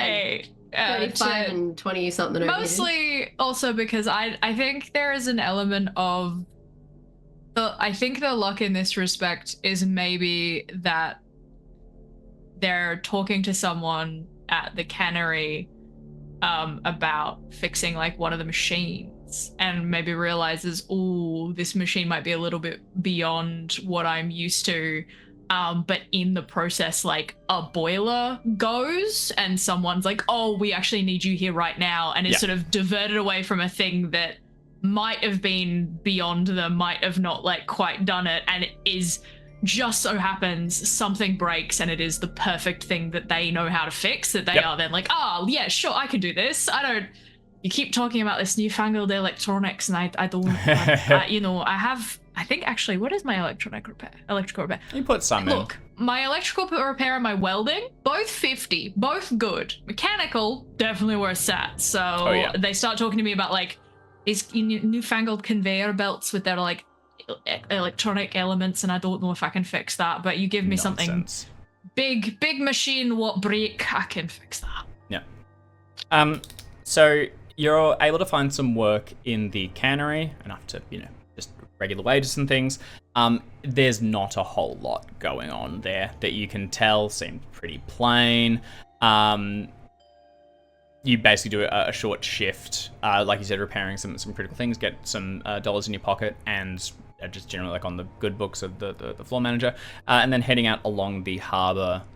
You just check to see if there's any ships, or you ask around that might be in need of repairs. There's a couple of people that have some very small jobs for you, but quite pointedly, none are in need of critical or significant repairs, as you would suspect of a ship that came alongside the SS Champagne, as yours did, which you worked on for quite a while in the intervening period. And none came in. You ask if like any had come through in the period that before that might have been worthwhile. The only thing that we mentioned connected to that is one of the sailors that you're talking to says that a lot of people, some people will keep hobbycraft here, the people that are in town. Other people have personal property like along the coast around Greyport, where their own helmsry, and they'll build their own jetties. And ships are held up along there. So some of them come into town and they might need repairs. Basically, you're welcome to ask around, and if something comes up, we can let you know. They know where your ship's posted, so they'll get in touch. But yeah, basically not all the ships are necessarily in town. At this point, you'll see your shipmates coming up, and the four of you can convene just north of the harbour and have a discussion as you plan what to do in the afternoon. Well, I was thinking Hall of Records for me. I was thinking of looking at maps of the area, actually. That's the one thing that's probably been pretty well catalogued in this town. Maritime enough, they'll have to chart the beaches, the rocks, and Hall of Records, it's a pretty innocuous thing to be looking up. Could probably get some help. And yeah, maybe that will give us a better idea of where we need to look if we do indeed intend to just sort of go out trying, you know? I have a theory, or at least a question, or at least something to. What's in your mind? You said that like he had sand in his boots or whatever, and the three people, was it, that you said came into town, didn't seem to be on a boat, seemed to just stay at the bed and breakfast. Well, if there are some folks around have their own jetties, potentially we're looking for a group of people who have a jetty on the property, sandier than this, that maybe kept their boat away from town and came in by vehicle. And well, I just think maybe it's worth looking to see what properties along the coast have their own jetty nearby to Greyport as a potential for, if the boat isn't here, it's somewhere. And maybe, that explains why they came in by no boat. Makes pretty good sense. I'm rambling. We can cross-reference it against the list of vehicle of boats that we know were or weren't in already based on what we looked at. We're starting to get some information about sort of the state of who was where on both the night of the SS Champagne and the night of the murder. So I think that's worth looking into. Yeah, I can look at that, and then I mean, what's the next step? I'm concerned if that someone was lurking around as well. The foggy sea. That's probably something worth thinking about. I did promise Joe I'd head back for a little bit so we could get a kip so we can keep a better eye out. So, I'd spend a bit of time on the docks this evening, see if they come back, might get a little bit of the old blanking pincer and do some lurking on the lurker, maybe. That sounds like Perhaps. a good idea. The last thing is that the only sort of big question marks, we haven't spoken to the librarian. We haven't spoken to the proprietor of the boarding house again, now that we know that the people who came into town stayed with her. And we haven't spoken to the general store owner either. It doesn't seem to know much about the people, but I didn't hear anything about what they were buying, and that could be information in itself. Well, yes. If they were buying, run-of-the-mill, everyday, easily accessible maritime equipment, then it's probably they're not on a jetty. They're maybe set up at a beach somewhere nearby. If they were buying a bunch of shovels, then maybe they were going digging. If that's sort of where my head's at. So maybe we split up, target all of those, go to meet back in the evening so that we can lurk on the lurker. I've also got to have a talk with Professor Bethnal, and well, I imagine it's okay to tell him everything we've found so far, just in case he's got anything for us. I mean, As well, he seemed pretty harmless. He was on the champagne at this point, you know, like. About harmless. I just mean we can trust him, right? Boy, I don't think there's anything untoward with the man. I just mean, you know, he was particularly good at getting himself into difficult situations, what caused himself and others harm. So calling him harmless is a bit of a oxymoron. Point taken. At any rate, maybe that speaks to library then. It's close enough to where you'll be able to get to a phone and you can look at the books and speak to the librarian, which leaves, I mean, Bernie, you were behind a little bit. Do you want to go and have a word with Beth? Beth's her name, right? I'll assume you guys like having your lunch as you do this. You probably, if you want to do the phone call with the professor, probably just after this will be. It'll be about time to go and do that now. Beth is then the proprietor, right? The boarding house proprietor. Gail Armand. Gail Armand. Gail Sorry. Armand. Do you want to maybe? Do you want to speak to Gail again? Possibly. I'm also, I am having sand in issues. Kind of tweak something. I'm keen to have a look down at some of those beaches.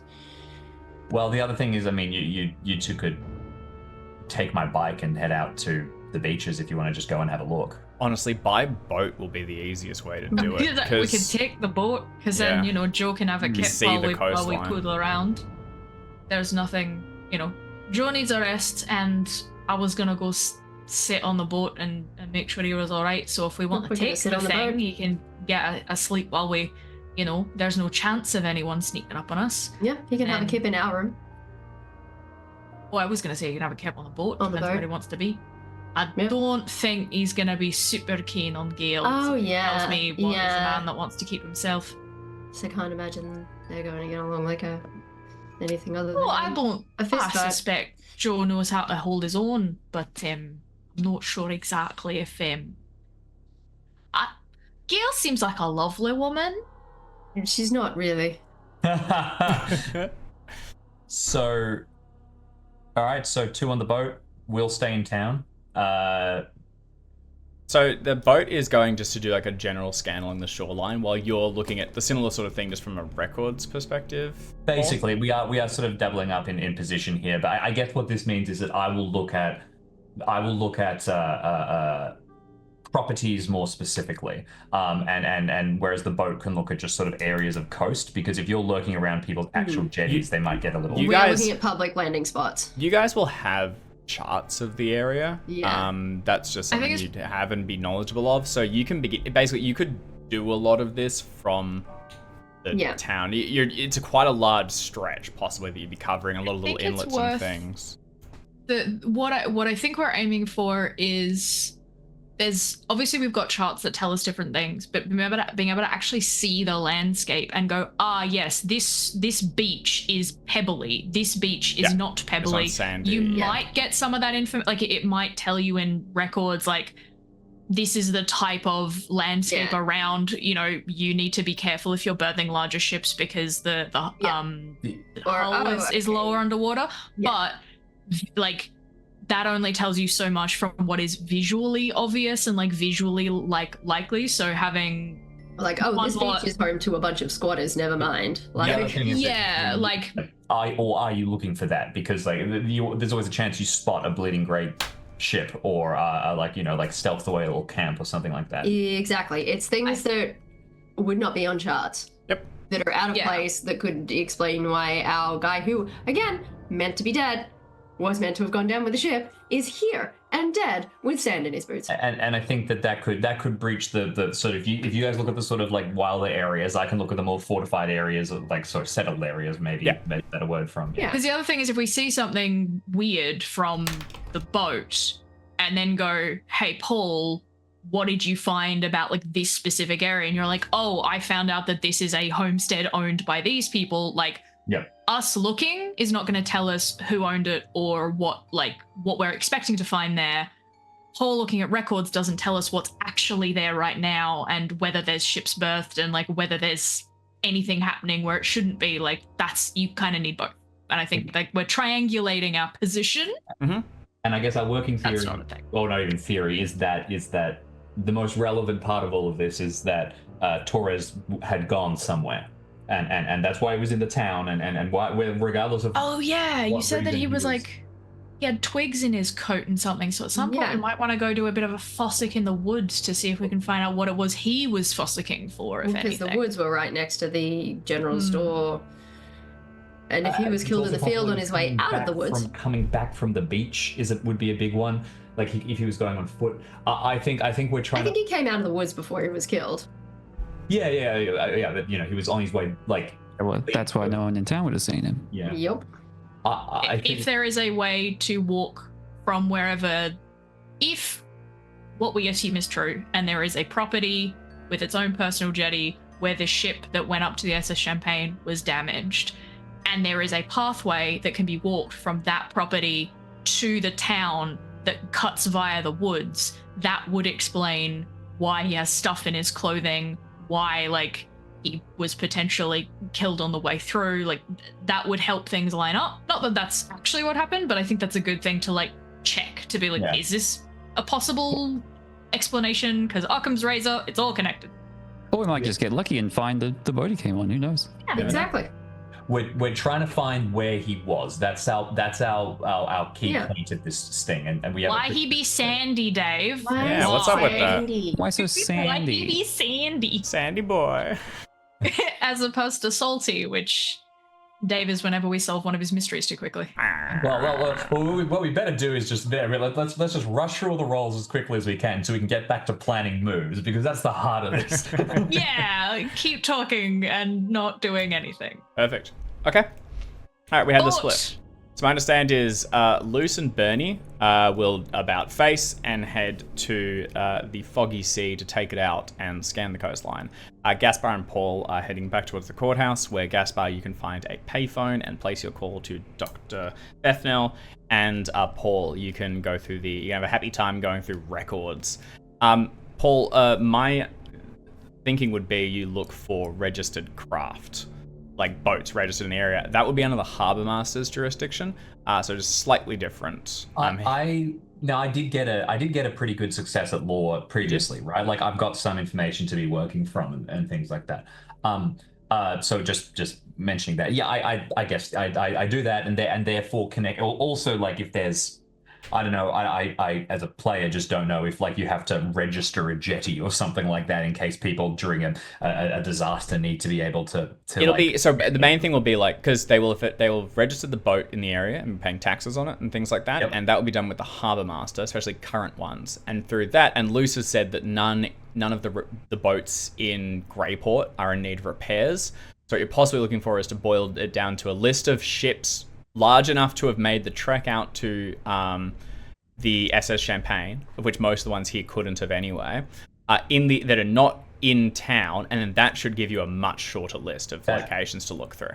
That sounds very sensible. This is very much outside my player expertise, but I trust that Paul. That sounds like a good direction. Yeah.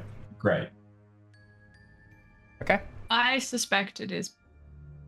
My guess is if you have a boat that is registered or a ship that is registered at a local harbours and it is not berthed at the local docks, you would probably need to have some like note saying, yes, we have a safe space for this boat to be docked when necessary, because otherwise you wouldn't be allowed to keep it. The other they need to pass seaworthy tests and things like that as well. So they'll have records in theory of them going out and like confirming that these vessels are, especially for larger ones, that would be the ones capable of doing the SS Champagne. And lest it be a point of confusion going through the data, we have our suspicions about what goes on at the canning factory and how they might be involved, especially with the Sea's Gift in smuggling. So like, you know, vessels that maybe are paying more taxes than they should be, like we can sort of make some inferences there. Yeah, definitely. Okay.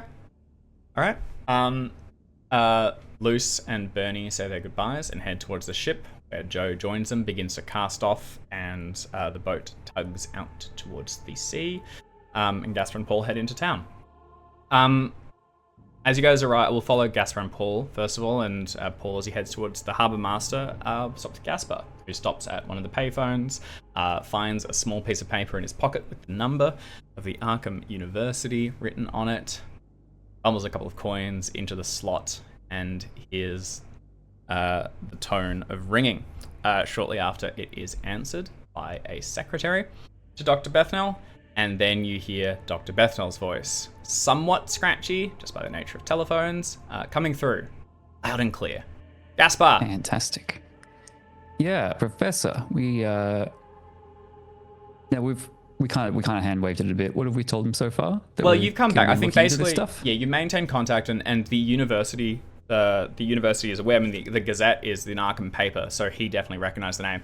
He says, I'm still getting grilled by the dean about all of this, so any more that you've found out will be good to hear. No sign of Dr. Sebastian. He hasn't returned. All of them were presumed dead. Unfortunate, certainly, but at least understandable. One of the students, well, a laborer in their employ turning up, raises a lot of questions. I've got another meeting with the dean this evening. It'd be good to be able to tell him something.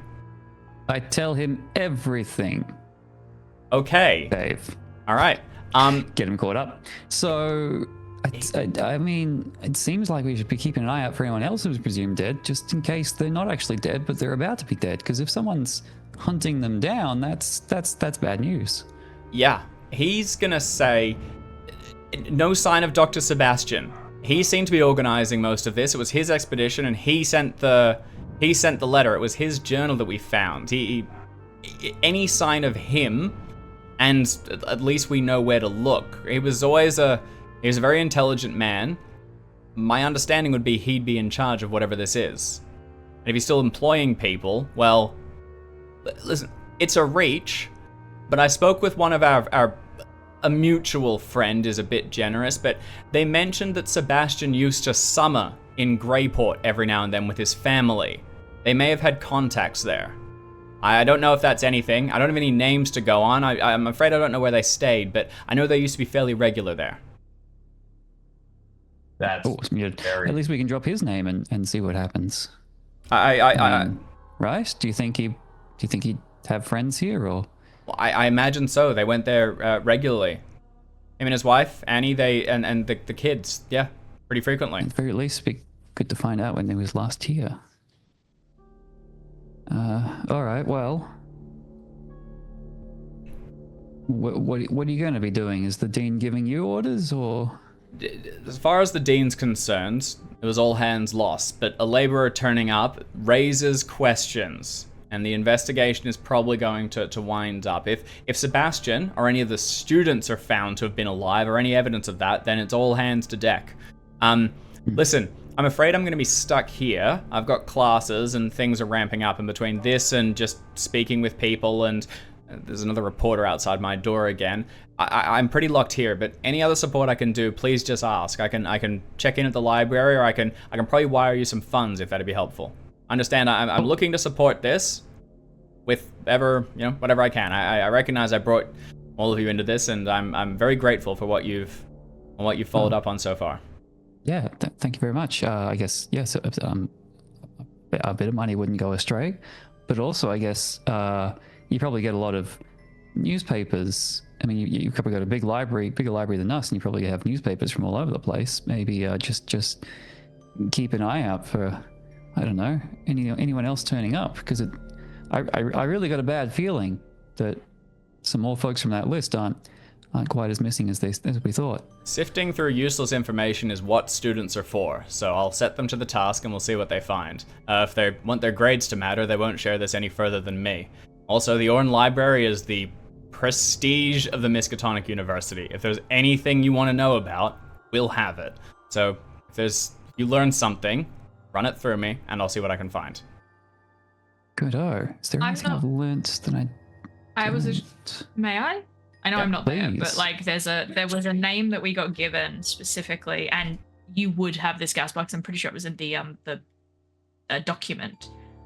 Agran was the name of the entity, I believe, that was. Oh yeah, we've got that. Agran. That was the spell that we both learned was the ward against Agran Talenthoth. Yeah, I'm just wondering whether like we've had an opportunity to get the Dr. Bethnell to like help us research what the heck that was, because at this stage there's a chance another one's been unleashed, because they said there was a big storm that then like moved away, and I still have a question mark on if the entity / urn is moved, does the storm move? Because that might suggest it could have been unleashed here and then moved, although if it had been unleashed here, I'm surprised there isn't a lot of meat grinder flesh around. So it's a good call. I would certainly ask if you. I don't know whether we would have already asked him, but now still seems like looking He into was- Agran Talenthoth. Yeah, he was party with you when you went there, and while he definitely suffered from it, I think you guys have maintained contact after that, and he probably would have, at least recently, steeled his nerves to go and do a bit of digging. I'm going to make a roll on his behalf, and given I don't have roll 20 open on my keeper one, I'm just going to use some physical. Would you like me to roll for you? No, thank you. Oh. Okay. Unfortunately, very little. He would probably need to get in contact with peers in Ireland, of which they don't have a lot, and communication is slow. The most relevant information they have is there was the member of the Order of the Stone that you met, Michelle, who, while she did remove herself and has not maintained contact with you, you did part on good terms. They clearly had some understanding of this. Now, the Order, he was able to see a little bit about. They have a, like, registered, what's the word I'm saying? Like, not office, like, clubhouse in Dublin, and another in another Irish city over there. And there's probably even, like, a chunk of it maybe in Boston, like an offshoot, like a grandson of the branch. This is a very old club, and it's mostly used like as like for hanging out and drinking and socializing. It's a social enterprise principally. The actual like esoteric elements of it, or at least the true mythos elements, have long been forgotten and only recently and quite suddenly reawoken.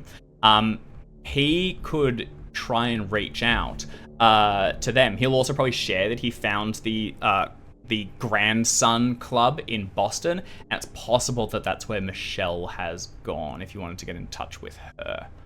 But yeah, they will probably, they would know the most about it. Even if they don't still believe it, it would be part of their, like, their own literature, like their lore, like they have silly robes and funny hats they wear about it. It's a good thing to make a note of. He'll give you their phone number if you want to follow up. So can we trust them? I mean, they did make as far as we big know, effort to lie to you and things like that. She was in a tough spot with the rest of us. She may have been saying anything to get out of it. That'd be my concern. She cast a magic spell? Huh? That's not a thing that's possible. That's not a thing that happens. That's not real. She did an unreal thing. I don't care. She did an impossible, and she told us she could do an impossible, and she told us why she could do an impossible. Frankly, that's enough for Luce. All right, I'm gonna get the number and pass it to Luce just to see what happens. Okay. All right. You jot down the number. Bethnal excuses himself, says he'll set the students to task. If anything else comes up, they'll be sure to find it. Can he reach you at this number again? How long will you be there, do you think? Yeah, I mean, at least a day. I guess we'll get back in touch if we're moving on. We've got the ship's radio. Gail That's- Armand does radio be tough. Gail Armand Yeah, I doesn't guess have a that's more- phone in her own place, but it's a point that someone will, when this phone rings, an administrator or someone would answer it, and they can leave a message for you at the bed and breakfast. And you can tell then... I was staying at the bed and breakfast. Yeah. Okay. All right, perfect. All right. He thanks you again for your work. Promises that some funds will be on the way. Just as soon as he moves some things around and hangs up. Good. It's only been, that only took like 15 minutes or so. You have a couple of notes stuffed back in your pocket. What would you like to be doing, Gaspar, for this afternoon? That's a good question. Maybe just follow Paul around and Sure. see what he's up to. Yeah, sure. Just go and hang out with Paul. Very cool. All right. In that case, Now. we'll hang out with Paul. Paul, you're heading towards the Harbour Master's office, is that right? That's right. Yes. Okay. As soon as it opens, heads swing towards you and whispers begin to fill through the area. And the Harbour Master comes across towards it, holds out his hand and says, Mr. Garrett, you were first mate on the Foggy Sea, were you not? I was. I had the great God, I feel pleasure like a of celebrity. meeting your captain just the other day, and just wanted to tell you we're all very impressed by your seamanship. That SS Champagne endeavor was no small beast. Heard a little bit about it. Oh right, I see this as an opportunity to like endear us with the town, I guess. So I behave as I think they would want, which is, oh no big deal, but also accepting, and I try to charm up, Yeah. and I'm pretty happy to be diverted by this for a while because I feel like it's pretty important to get people inside. Yeah, go ahead and give us a Wow. charm roll as you go through this, and much clapping on the back and things of that nature. And Gaspar, when you come in, you'll find yourself received in a similar fashion. Very popular amongst these men and women who are, although they've heard a bit of it, only are left with more questions. These huge waves that broke across it. How exactly did you handle yourselves? Tell us more about this incredible story. Very And do you cool. know anything more about the SS Champagne that you could share that led it to this, this horrible thing? Rumors are beginning to go around that this was possible, like insurance or like an inside job or something. So people, talk about like mafias. Genuinely, Jim, because you mentioned right, there's the like O'Banion's mob that run out of Boston, who are in some of the other scenarios That's that a we've familiar run. name. Yeah, that is an Irish mob, so they would probably have a connection. They would possibly smuggle things through, and though your characters may not be aware of it, they could have had a hand of it. And people are talking about like the Irish mob possibly having a hand in this, or who knows what else. Paul, you handle yourself very well. You accept a little praise, but you don't take too much praise. You defer to the captain, and you remember to represent the whole crew that were there, even Annie and the others that are no longer with you. Make sure everyone gets their due. As much slapping of backs and general applause. Gaspar, Right. how do you handle yourself? Are you humble, overwhelmed? What's the... I had a really good time with pretending not knowing what was going on before. Mm. Maybe I keep that going. Maybe that'll keep the tension off me. You I'll be just pretend you yeah, don't. yeah, I was there. There were a lot of things happening, and we were out in the boat, and the boat was the storm. It's gonna be like really bad at telling Okay. the story. Like I don't really have it straight. And then hopefully fade into the background a bit. Yeah. This is my superpower now. I Just like pretend it. to be an idiot and then watch. I like it. Do you want to give me a fast talk roll, please? Sure, with my new 48. Hey, that's a big number. Okay. That would have been a failure an hour ago. That's really good. A success. You kind of the story goes around. You're Green's grandson, and you're very green to the task. You're still finding your sea legs, and people are just kind of impressed you're part of it. But they very quickly gloss over you in favor of the more senior members that actually know the story. And it's kind of treated as like, oh, it's assumed you were like below deck and clinging on for dear life. That's if fine you- with me if because you then were I can a- look and see look out to see who's too interested, Yeah. who's going to stab us next. If someone's going around stabbing the people who are on that boat, I want to see them before they see me. Hey, that's a really good thought. That just came in my Paul's- head, and I just said that. as I just said Paul- that, and then ugh. As Paul's going about and talking through everyone, you see one man is not joining in the celebrations. He's Okay. a very tall, muscular, black man, dressed in like tidy white shirt, but sleeves rolled up and stained somewhat with work, clearly functional, and he's holding a service record or something that he probably came in to get worked on. Through context of things, you will identify this as Jacob Linden, first mate of the Sea's Gifts, and based on how he's looking at Paul, very much not your fan. You, having kind of deflected from the situation, just step to the back and don't catch his eyes. But he's looking at Paul with... Actually, it's negative. Could you give me a psychology roll to see if you get any additional information? But it's definitely a negative feeling. Give it a try. Yeah, have a whirl. And I will. Okay. Very good. It's not quite hatred. It's more apprehension, fear of what's to come. Genuinely, it's probably a bit of like fear of outsiders, or like he really doesn't like that you've come in here, that you're asking around, that you're stirring things up. Some people are kind of like positive with you coming in and having a look around and getting a feel of the city. He's very much displeased by it. You get the sense that the best thing to do to avoid this man's ire would be to hop back onto your little boat and fuck off forever. But as long as you stay around here, he's probably just going to get more and more aggravated. Like the kind of person that it's going to be very tough to reason with him. It's not necessarily founded logically. It doesn't matter that you're trying to help. It doesn't matter that you weren't involved. You, end of sentence, are the problem. You see him get to a sort of a boiling point, and then, although no one else notices it, he turns, slams open a door, and retreats from the office.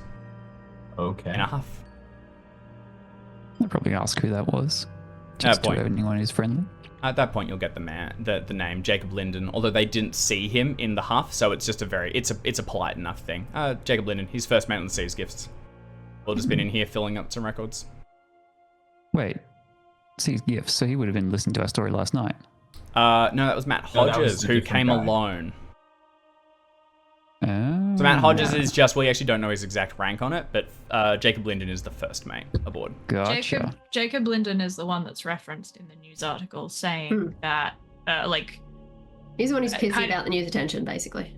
That's right. Who's like, yeah, we're going to fix it, like, leave us alone.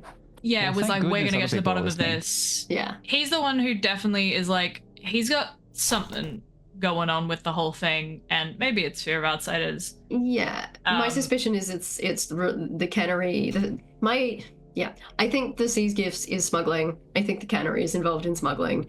I think the people involved in smuggling want outsiders and busybodies and newspapers to fuck off so they can get back to smuggling. I just love smuggling. The only other thing I can think of as a potential maybe is if he knew someone on either the SS Champagne or the rescue ship and lost someone, and like blames outsiders in general for like the loss of someone or something. I think both. Yeah, the surname, you could look up obituaries. They would have been released by now. Okay. Or I mean, we would have had. We know if he's Irish. At the time. He's not Irish. The conversation enough dies down that Joseph Sullivan, the harbour master, will ask you what you came in for. And given anything that you're requesting is public, you're free to look through those. That's fine. Basically, Jim is going to turn to a library use roll. Great. I my idea is to take a bunch of the records and to go back to the Hall of Records, which I understand is just next door, right? Mm-hmm. Just upstairs, and sort of work on them there. I'm hoping to basically see if I can I've been get the Alice is her name, right? To help, and I think that I would like to not use any bonus die I would get from getting her help, because I think we get to chatting and we chat too much. So I make a straight roll, but just before you do that, I'll just see what Gaspar's doing. So you see Paul gathers up some records. There's 2 seconds where you think this might be fun. He goes upstairs and then he spends half his time chatting to Alice, going through them. He's kind of, there's a bit of like, what's going on in this room? Do I want to be here? So Gaspar, you can stay and help out yourself, or you can set yourself to another task if you like. don't have anything else going on right now. Okay. But maybe I will think of something. You don't want want to to go and solo wander through the Well, woods? no, hold on. I'm Solo actually gonna be wood away wander? next week. Oh, okay. Hey, great time for a solo wood I should wander. probably set myself up something. Tempted to go for a wood wander now that you mention it. Otherwise, the librarian or the general store. At this point, yeah, Jackson, if you can think of a kind of a longer term task that I we like can park that. you on. I like the wood wander. Okay. It's the middle of the day. Thoreau It's yourself. daylight. You're so Nothing screwed. bad's gonna happen. Get in touch with your Henry David Thoreau and go to the woods and have a miserable time. Okay. I think that's what I'll do. Okay, done. Jackson, I'd like to ask you something just before we go. May I play your character a little bit next week? In the Oh, event by that all you means. discuss. Okay, all right. Because I'm sure you'll do a better job than I am. Oh, I wouldn't be confident in that. I don't think we have the same intentions. Oh boy. Yeah, that's fine. Okay, fantastic. All right. Do you mention it to Paul? Oh yeah, for sure. Okay. Yeah, mention Jacob. Jacob from the Seas Gifts doesn't seem to like us. But I thought I'd just go for a walk around the crime scene. You know, if we think he did come in through the woods, that's a good clue. Perfect. Okay. So I'll be out there. Yeah. All right. Well, I'll see you. I think I'm pretty. You're half distracted. Pretty dismissive. Yeah. That sounds great. cool. Oh, in a way that I can feel bad about later Yeah, or something. as you're trying to flex in your leather jacket. Awesome. Okay. Gaspar makes his way out of the courthouse, rounds the general store, finding one of those lovely little paths, and into the field behind and off towards the woods. And that may be the last we see of him for a little while. Jim, can you give me a library use roll? A library use roll with no bonus coming up. Not a fumble. So, you know. Or I hope you realize how pissed Bernie is going to be if anything happens to her grandkiddo in the woods while you're sitting in the library flirting. Just putting that one out there. Grown man, I can handle I'm myself. delighted by this whole thing because Luce is just fully is like, I said I wouldn't call him a child. At this point, he's going back to being a child. Stop putting yourself in. You're allowed to walk in the woods in the middle of the day. Nothing wrong with it. It's a free country. It's not a crime. It's a free country. Little green riding sailor. I don't know. Gaspar goes off. Paul says, Paul, there are just like, the facts are in this, so giving you a fumble, you will get some. You just don't narrow it down very much. There are at least 3 boats. So no, there are 3 boats that fit the criteria, you're pretty sure. They are held outside of Greyport, along beaches or similar on private property, and they are large enough to have travelled to the SS Champagne and back under their own steam, and significant enough that they might have actually been able to breach the storm.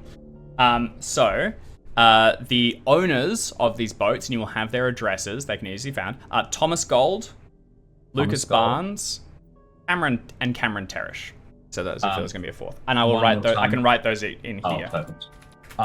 The last thing then, very quickly, just because we've gotten a little bit of information that I can probably use as cross-reference, are any of them, is the beach that they're held on in the direction out of town, so eastern, I guess, based on the map that we have, that matches where Torres would have walked or been coming back from? It's a good thought. Based on that, you would eliminate Thomas Gold. Is this to the south? That's fantastic. I'm pretty happy to just to make that narrow down and say that we've got 2. Okay. All right. Very good. We'll leave you there as you finish off your things and head back to Luce and Bernie, who are taking a quick jaunt out to see what they can see on the FV Foggy Sea. As soon as you get out of Harbour, you actually feel like there's like a relief in being back in your element, sort of tension you didn't even know had. It begins to fade away. You're very confident. The crew comes together seamlessly, and soon you're just returning to old tasks. You cast off immediately and begin to chug away as the waves list the boat back and forth. You begin to bring in your assessment.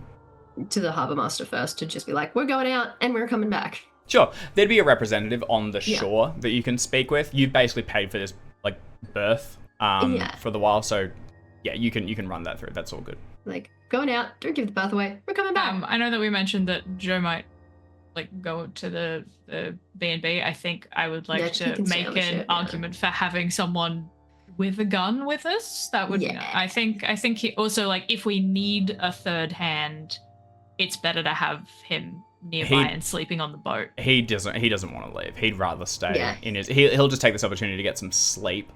But he'll help with like casting off, and then he'll probably just rest below as you chug out and begin to take in the shoreline. Any particular strategy you want to apply? I'm gonna just hug the coastline. Okay. We're gonna hug the coastline, keep an eye out for anything hinky. Luce, what's your spot hidden? Right. Right. Okay. Cool. My spot hidden is base. I think it's 35. My listen, I think it's also base at 20. Yeah, the listen. My spot hidden's pretty good. My listen's not great because I'm in front of large machines all the time. And I would argue that the things I'm good at spotting are when a bolt is about to fly out from a boiler because the seal has gone and that's gonna be a problem. But those are the kinds of things you spot because mechanical repair's really good and you are able to anticipate things before they happen. So I have specific abilities to spot problems in my area of expertise. Were you one of us who learned how to make the sigils for the So I think I made the decision that I was not going to learn the spell. What I spent my time doing is getting better at welding and stuff, so that someone who does know the spell, if they put the sigils on the boat or wherever, I can then assist them by making that more permanent. Yeah. But I specifically was I don't know how to. I can assist someone, but I do not know the spell. I could try and go from memory, but no, I don't know it, and I don't think we've taken the time to say that we've done that to the boat yet. No, I think Gaspar was the only one that. It's Gaspar, yeah. Well, if I'm navigating the boat and having a look out from the bridge, I'll keep an eye along the shore, and I'm just gonna hug the shore real tight, and have a look for settlements that look weird and temporary, or anything that looks abandoned, boats that might look abandoned, anywhere that looks like it would be a good spot for ne'er-do-wells to pull in and secretly make their way into the town through back paths, that kind of interesting landmarks, putting our brains in the space of somebody who, I don't know, was supposed to be on a ship that killed them and is not. So the both of you characters are aware that this is a bit of a long shot. You don't fully have a ton of information to narrow things down yet, but willing to have a crack. Head out and see if anything catches your interest. I have a pretty decent natural world, which I understand is not necessarily something that's relevant for spotting anything man-made, but potentially looking out for that. Is there some weird weather? Is the wind kind of are we seeing movement in the water that would be Is there a storm coming? Is there anything about the natural landscape that catches my eye? That's probably where I'm at. And honestly, Luce is probably also, even though it is irrelevant for how far away we are from people, is going, well, we need a reason to be out here. And we're a fishing vessel, so I guess I'd also be looking for fish. I'd be because that's our job. So part of being on the boat is also just doing my work, which is, I'm looking at the natural environment and seeing if anything is. Yeah, you are also genuinely here to work. So actually, basically you're kind of doubling up and doing both. You're maintaining your cover, for lack of a better word. Is there any fish in the water? Yeah. Is there any storms? Is there a weird ship out of the side of a cliff that it looks new and weird? Who knows? Just landscape stuff. Okay, so the first thing I'm going to ask for is a group luck roll between the two of you. So whom has the lower luck? And can you please click it? This is also the time that Art has actually spent some luck, and yet still they have enough to withstand. So the greens are not lucky today. It's not far off, so it's. I don't know. It's not, they but feels like being can't luck the luck. Luck. No, just I traces know. it down. can you please, Bernie, I think the most applicable one here will be navigate. Can you please make a navigate roll with a penalty dice? Not just boat. No, this isn't for doing. This is for finding a place Yeah. where that suits the criteria. Yeah. Okay, that is a success. Going along, you head along south for a while, then scoot up, rather than doubling back out through the sea and loading up your nets. And then, because you don't need to return yet before dark, you move down the northern coastline a little ways. And as Luce sort of hauls in the fish, working with Joe, you're beginning to head back towards dock when you see there's a little like crest in the rock where a not necessarily hidden but sheltered from wind and things little cove can just be seen. And as you're puttering along, you check your charts, and although there's not a jetty registered there, you can see a road that heads down towards it from the north, so presumably there is a house or something there. It would at least fit the criteria, and peering out towards it with, I think Gaspar at least had a pair of binoculars in the first chapter. You can fetch them from his room or something. It was a spyglass, very pirate. You can just make out, although you can't see the house itself, that there is a sandy beach along the area, as though you have something to go on. Ooh. It is getting towards dark now. The sun is just setting. You can head towards it if you wish, or you can return to the rest of the party. I mean, Let's check it out. Let's just check it out. What do you reckon? Should we just check it out? I don't argue with my captain ever. So if you want to go check it out, we'll go check it out. Just reminding you, we do have a relatively decent sized fishing vessel, and getting it onto and off the shore.